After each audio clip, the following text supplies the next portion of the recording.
ada yang melakukan pembelaan, memperjuangkan nilai konstitusi, mencerdaskan kehidupan bangsa, kecuali pesantren. Sekali-kali para direktur atau pimpinan, para elit Trans 7 mondok di pesantren 40 hari. Push, mondok di pondok pesantren 40 hari. Mau jadi apa Indonesia tanpa santri? Mau jadi apa Indonesia tanpa santri? Apa ini? Hidup bagaimana nih? Kemarin ada yel-yel seperti itu. Begini bunyinya.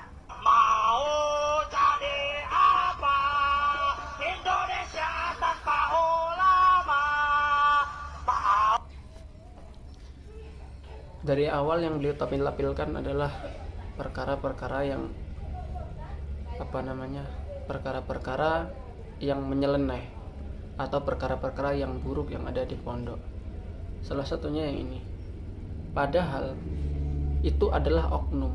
Memang banyak oknum yang seperti itu, tapi dibandingkan di pondok, di luar pun lebih banyak yang seperti itu.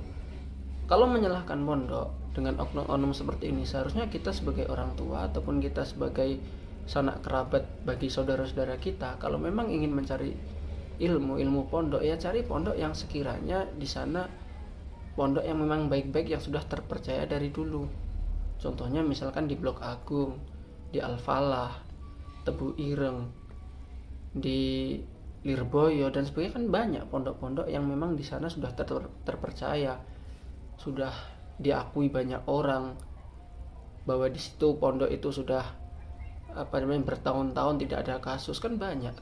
Tapi gara-gara beberapa oknum yang melakukan kesalahan, akhirnya semua pondok disamaratakan, semua pondok buruk. Kalau beliau ini mengomentari seperti itu.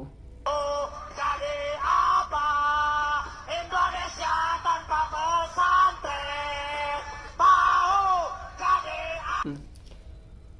Ada santri yang makan sama hewan. Ya ini memang makannya, kita lihat makanannya saja sudah habis. Jadi mungkin yang sebelah dimakan sama hewan karena memang sudah habis makanannya. Ini pun dipandang buruk sama dia. Padahal berbagi sama hewan itu juga sedekah. Apalagi ini kan makanan ini sudah habis, artinya makanan ini sudah tidak layak, ya layak kita kasihkan ke hewan. Dari kapsulnya juga makan sama pacar tidak, tapi makan sama bebek benar. Daripada kalian makan sama pacar, mending makanan kalian sisakan sedikit, kalian kasih hewan. Itu kan lebih berfaedah. Indonesia tanpa santri? Apa kata dunia tertutup? Yang ditampilkan sama beliau memang oknum-oknum, padahal banyak sekali pondok yang di sana kegiatannya positif, pondok yang di sana prestasi, pondok yang di sana menampilkan menampilkan keilmuannya, tapi tidak ditayangkan. Yang ditayangkan itu yang buruk-buruk aja tentang pondok sama beliau nih. Ikut saja. Mau jadi apa tanpa ulama? Mau jadi apa Indonesia? Mau jadi apa Indonesia tanpa santri? Ada pernyataan dari seorang yang katanya perwakilan DPR memberikan pernyataan kepada publik. Harusnya para orang-orang penting di Trans 7 sebelum mereka mengklarifikasi, sebelum kasus ini lebih besar lagi, hendaknya mereka mondok. Ya saya setuju, tapi mondoknya jangan dipondokkan yang mengajarkan jalan-jalan ruku. Jangan dipondokkan ke pondok yang mengajarkan jalan-jalan ruku. Adab seperti itu di pondok pesantren itu tidak diajarkan secara pengajaran. Kamu harus jalan ruku, kamu harus jalan ngesot, enggak. Itu memang dari santri. Karena apa? Guru-guru kita itu berwibawa sekali. Santri itu tidak perlu diajari seperti itu, pasti akan seperti itu. Ketika ada guru lewat depan kita, kita akan bungkuk seperti ini. Itu indah sekali, itu indah sekali. Dalam bab akhlak itu sangat indah sekali. Beda dengan misalkan di luar yang di samping gurunya sedang ngajar, dia malah kakinya di meja merokokan. Ini saya ada fotonya. Beda. seperti ini lebih tidak layak diajarkan daripada yang jalan nunduk di depan gurunya. Sujud, jalan rangkak, jalan ngesot, yang seperti itu jangan. Yang mondok ke pondok pesantren yang tidak mengajarkan seperti itu, baru saya dukung. Tapi kalau disuruh mondok kepada tempat yang seperti itu juga, ya jangan. Saya sarankan jangan. Ya, janganlah pokoknya. Tapi sebelum kita... Artinya beliau ini memang tidak mau kalau orang Indonesia, anak-anak Indonesia ini memiliki akhlak yang baik, itu nggak mau. Padahal Gus Dur itu almarhum dulu pernah berpesan bahwasanya negara ini semerawut itu karena akhlak sudah tidak dipakai. Karena orang-orang sekarang itu akhlaknya menurun, maka negara semerawut. Kalau orang semuanya berakhlak, negara ini sebenarnya rapi, negara ini sebenarnya akan maju. Kita dengarkan seperti apa pernyataan dari si DPR ini. Yang pertama tentu kita setuju bahwa tayangan Expose itu adalah karya jurnalistik yang sangat rendah dan tidak mendidik. Setuju nggak ya? Enggak, kalau saya nggak setuju. Justru itu mendidik. Mau ditanyakan kepada netizen di media sosial, netizen setuju bahwa apa yang dibuat oleh Trans 7 itu sangat mendidik. Agar apa yang dibuat Trans 7 itu sangat mendidik katanya. Bagaimana mendidik? Membicarakan keburukan orang lain dalam Islam itu tidak boleh. Malah Trans 7 ini arahnya ke menghina, apalagi menghina, dari mana mendidiknya? Netizen, anak bangsa ini tidak lagi diajarkan jalan-jalan rangka, apapun alasannya. Tidak lagi diajarkan jalan-jalan rangka, karena beliau ini memang bukan anak pesantren ya. Orang-orang di pesantren itu dari awal mondok, dia pasti tanpa diajarkan, dia pasti akan melakukan itu, karena ya hanya orang-orang pesantren yang tahu itu. Maksudnya yang tahu adalah bagaimana cara bersikap di depan guru yang baik, bagaimana berjalan yang baik, dan itu tidak diajarkan. Itu memang sudah adat dari dulu seperti itu. Tidak perlu diajarkan, santri itu memang seperti itu. Karena yang paling utama bagi kita, bagi para santri itu memang akhlak. Dan akhlak itu ketika guru duduk, kita tidak boleh berdiri. Ketika guru ketika guru ada di sini, kita tidak boleh berjalan di depannya. Itu memang akhlak. Jadi kalau guru kita berdiri, kita jalannya agak merunduk karena kita menghormati beliau. Kalau beliau duduk, kita tidak jalan di depannya, tidak jalan dengan berdiri. Kalau beliau duduk, kita jalannya pun seperti jalan merangkak. Kenapa ya? Karena itu akhlak. Beliau ini tidak tahu soalnya, karena bukan anak pesantren. Apapun alasannya.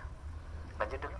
Karya itu menunjukkan kembali bahwa prinsip-prinsip dasar jurnalistik sudah dilanggar dan melakukan apa yang disebut dengan cherry picking. Jadi narasi dulu dibuat. Makanya kenapa tadi dari Himasal minta siapa naratornya, siapa penulis naskahnya, dan lain sebagainya, siapa di belakangnya dan lain sebagainya. Makanya tadi saya setuju, hentikan program ini, tetapi harus dilanjutkan. Hentikan program ini dan program sejenis.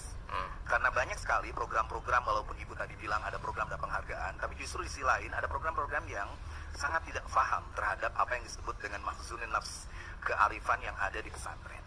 Dan saya mohon KPI bahwa catatan itu jadi catatan, bahwa audit terhadap stasiun manapun yang telah menyakiti, melukai pesantren dan kiai dan tidak paham dengan kiai, itu perlu ditinjau izinnya. Nah yang kedua, Pak Pimpinan, saya rasa kalimat edukasi dan literasi itu menjadi sangat penting, Bapak. Ada 39.000 lebih pesantren dengan 4,2 sampai 5 juta santri.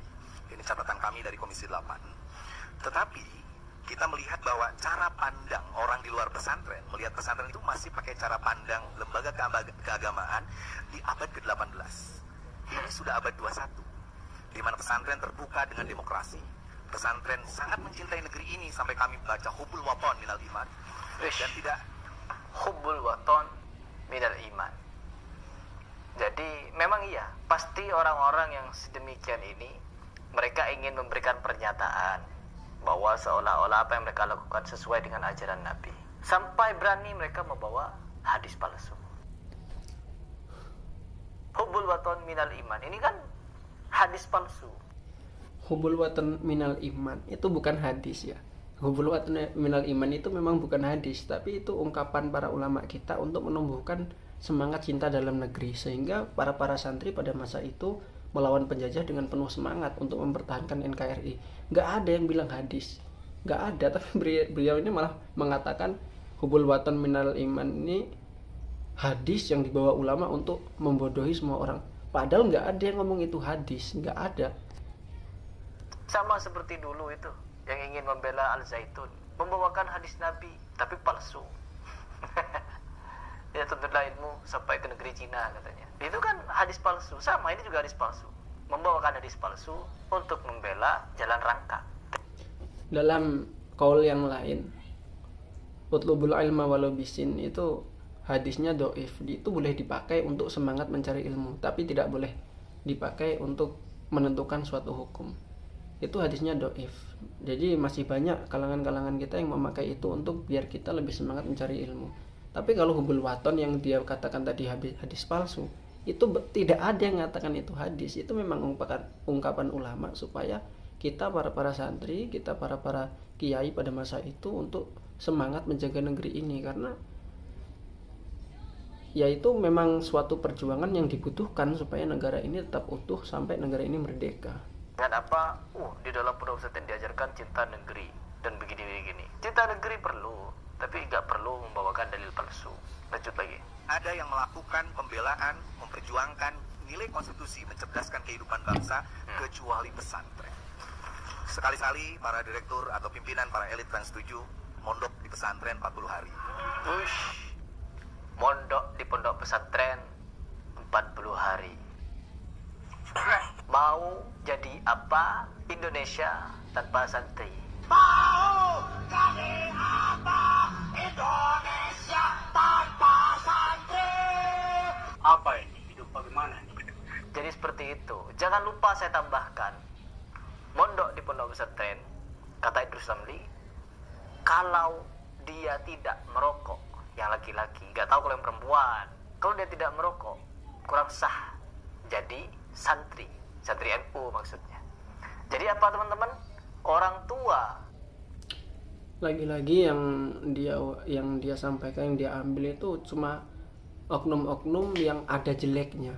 Jadi apa yang ada jelek di pondok disebarkan sama dia, disebarkan. Padahal kalau dibandingkan dengan pondok-pondok yang baik masih jauh perbandingannya, karena kejelekan itu memang cepat menyebar. Jadi beliau ini yang dibawa itu masalah-masalah kejelekan di pondok mungkin supaya orang luas itu cepat membenci pondok, karena kejelekan ini cepat sekali menyebar. Tapi kalau misalkan beliau membawa kebaikan, misalnya di pondok diajarin ngaji, di pondok diajarin di pondok penanaman akhlakul karimah dan lain sebagainya, misalkan mungkin dia takut kalau kontennya sepi, karena konten tentang kebaikan itu memang minim sekali untuk cepat menyebar. Tapi kalau yang dibahas keburukan seperti beliau ini ya cepat mengirimkan anak ke pondok pesantren, diberikan edukasi agama untuk menghindari sesuatu yang tidak berharga, tidak penting, tidak bagus, tidak baik kepada dirinya, terutama rokok. Pulang-pulang jago rokok. Bahkan di momen-momen Barsul Masail katanya, mereka rokokan sambil rokokan, teman-teman. Nggak tahu puntung rokoknya, abu rokoknya itu jatuh kemana-mana, ya nggak tahu sudah. Kenapa? Sambil rokokan asik, baca buku kuning. Kalau mereka kerennya kitab kuning, sambil rokokan ngebul di mana-mana. Pulang-pulang jadi ahlul hisab rokok. Sedangkan para ulama banyak yang mengharamkan rokok. Mondok dulu di pondok pesantren. Mau jadi apa kalau tidak mondok? Mau jadi apa? Mau jadi apa Indonesia tanpa santri? Apa ini? Hidup bagaimana nih? Ya kalau menurut pandangan saya, kalau pondok pesantrennya mengajarkan hal-hal aneh nyeleneh seperti pondok pesantren mengajarkan hal-hal yang nyeleneh. Padahal ya pondok itu pengajarannya tidak ada yang nyeleneh. Dari pendidikan formal, dari pendidikan agama, ada yang tahfidz, dari pendidikan akhlak dan lain sebagainya, itu nggak ada yang nyeleneh. Tapi terkadang memang ada santri-santri yang nyeleneh atau ada oknum-oknum yang nyeleneh. Kalau memang kalian tidak mau menemukan hal-hal itu, hal-hal nyeleneh itu, yang satu harusnya dimulai dari dalam diri kita sendiri. ketika kita mondok, di pondok ada hal yang buruk, ya jangan kita ikuti, supaya hal buruk itu lama kelamaan hilang. Yang kedua, jika ingin menemukan hal baik di pondok, cari pondok yang memang sudah diakui dari dulu sampai sekarang. Pondok ini diakui lulusannya baik-baik, lulusannya bagus-bagus, dari dulu sampai sekarang nggak ada masalah apapun, artinya istiqomah menjaga kebaikan. Harusnya cari pondok seperti itu. Jangan jangan asal memondokkan anak ke pondok-pondok yang tidak tahu asal usulnya, itu jangan. Nanti jatuhnya seperti ini, pondok-pondok yang namanya baik akan ikut buruk gara-gara oknum-oknum tertentu. Karena sekarang itu kiai itu banyak yang nggak lulusan pondok, jadi ya seperti itulah. Karena orang itu mendirikan pondok itu nggak seperti orang dulu. Kalau orang dulu mendirikan pondok itu ada tirakatnya, izin dulu sama gurunya. Tapi orang sekarang itu banyak juga yang mendirikan pondok itu yang mendirikan saja. Jadi yang penting ada bangunan, dia mendirikan pondok, setidaknya masih bisa ngaji gitu. Nanti akhirnya yang terjadi ya seperti kasus-kasus yang kita tahu lah, itu karena pondoknya itu nggak ada tirakatnya. Tapi kalau kiai-kiai dulu itu sebelum mendirikan pondok memang dia tirakat, artinya dia nggak syukur-syukur mendirikan. Lanjutkan. Oknum pondok pesantren dan oknum pengasuhnya ya lebih baik gak perlu ada pondok pesantrennya seperti itu, tapi adakan pendidikan agama. Dan kalau mau dipikir-pikir juga, orang disuruh mondok 40 hari untuk mau diajarkan apa? Mau diajarkan apa di sana? Diajarkan jalan rangka. Lanjut. Padahal maksud dari Trans 7 disuruh mondok 40 hari itu supaya Trans 7 ini mengevaluasi, melihat bagaimana kegiatan di pondok, bagaimana pengajaran di pondok, supaya tahu. Jadi orang kalau sudah tahu, nanti dia membuat berita, membuat kabar itu tidak dari kata orang lain, tapi karena dia tahu sendiri. Karena Trans 7 ini nggak tahu bagaimana di pondok, tapi buat berita, akhirnya ya seperti itu, kacau. Pak Bu Dirjen, nanti literasi kita tentang pesantren itu harus dibuka. Sehingga mohon maaf sekali lagi, kalimatnya itu hentikan seluruh program sejenis. Karena tiba-tiba kita jangan hanya reaktif ketika ada kasus ini aja, kita akan proaktif. Apakah Ramadan masih ada program-program sahur yang hanya ketawa ketiwi, kakak cekikik, sementara kita harus tadarus, tahajud dan sebagainya. Daripada program-program yang membodohi umat, membodohi bangsa ini, sebaiknya yang membodohi umat itu kebanyakan dari kalangan kalian, oknum-oknumnya. Yang banyak mencabut santri-santri itu dari kalangan kalian, oknum-oknum kiai, gus, habib dan lain sebagainya. Yang banyak melakukan tindakan-tindakan aneh nyeleneh, wali-wali majeduk, ajaran-ajaran rantai emas. Ya memang balik lagi ya, karena beliau ini setahu saya tidak nyantri ya. Jadi orang kalau tidak menjadi santri itu tidak akan tahu. Makanya dia berani ngomong sedemikian rupa. Padahal yang melakukan oknum, katanya yang melakukan paling banyak oknum dari kita. Enggak. Kalau mau dihitung oknum pondok pesantren yang melakukan kesalahan dengan dunia luar, kasus-kasus di dunia di luar pesantren itu masih banyak mana ya, tetap masih banyak yang di luar. Cuma karena kita ini pesantren itu dianggap orang-orang itu kalau mondok di pesantren itu dianggap orang baik. Jadi kalau dia melakukan kesalahan itu langsung dihujat. Padahal orang mondok itu nggak semuanya jadi orang baik, tidak. Karena segalanya itu Allah yang menentukan. Artinya Allah yang menentukan itu kita itu tidak semerta-merta kalau kita mondok bakal jadi orang baik, itu enggak. Orang mondok 8 tahun yang belum bisa apa-apa, artinya belum bisa memahami kitab itu banyak. Mondok itu susah. Kalian misalkan yang tidak mondok membaca buku terjemahan, setelah kalian menguasai ibaratnya kalian membaca tentang fikih yang kalian baca terjemahan bukan kitabnya. Kemudian setelah selesai itu kalian menyerang kiai, menyerang pondok. Padahal yang buat terjemah itu ya dari pondok. Karena susahnya membaca kitab, banyak pondok-pondok yang menerbitkan terjemah supaya kalangan orang yang tidak bisa membaca kitab tahu hukum dan bisa membaca.